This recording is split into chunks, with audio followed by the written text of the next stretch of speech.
po jako akawuwo besa banyoma bakola ki kati okutereza system eno kigenda kutwala ebbanga gwavu. Newankubadde nga gavumenti yali esazeewo abayizi abalina embuto ze bafunira mu muggalo gw'ekirwadde COVID-19 batandike okusoma ne bannaabwe abalala, ekintu ekyalabise ng'ekyakalubiddewo mu lunaku olumu olwa bbalaza olwe basoose okusoma olwa bannaabwe okubaboola ssaako n'abasomesa, ekintu bannaddiini n'abakulembeze kye baakubyemu ttooki ne basaba gavumenti ab'embuto ebaleke basome nga bamaze okusumulwa. Yakkiriza abaana badde ku masomero ate ntebaza n'abazadde abasobodde okukuuma abaana baabwe era n'abaana.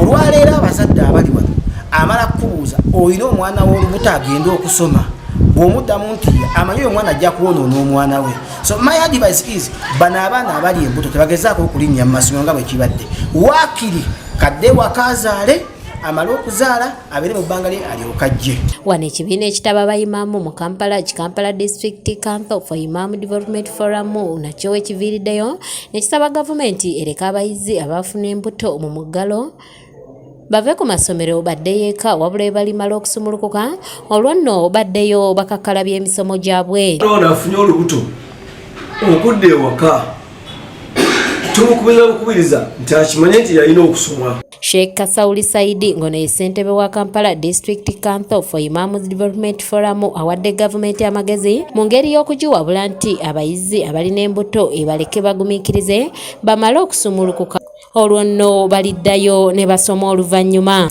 Nti abaana abo bagumiikirize bamale okusumulukuka, bamale okuwona obwana baabwe bulekere bakadde baabwe babeere nga baddayo basome.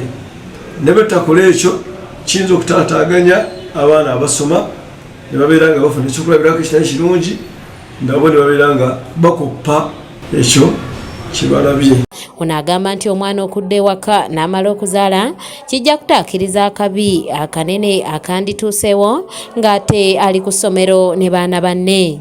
Okudda ewaka tumukubiriza nti akimanye nti yalina okusoma era agenda asome. Kiyinza omukosaamu okuddirira naye ate akabi akali mu kubeera ku ssomero kanene nnyo okusinga akabi k'okubeera nga ali waka.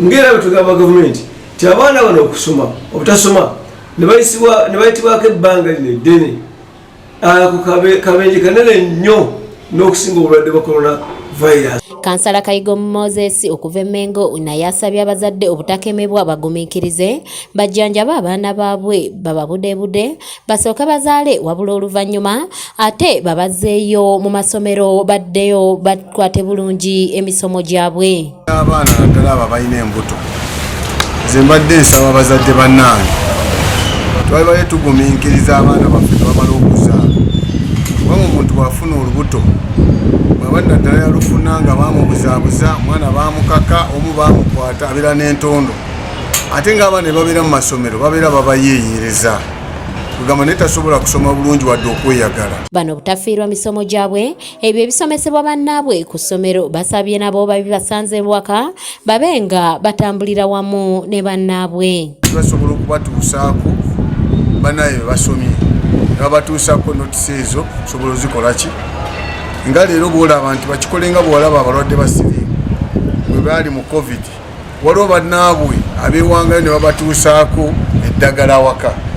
Akati na wano tumanya ku kyalo n'essomero limanya nti omwana gundi twamuligestalinga wano yafuna olubuto.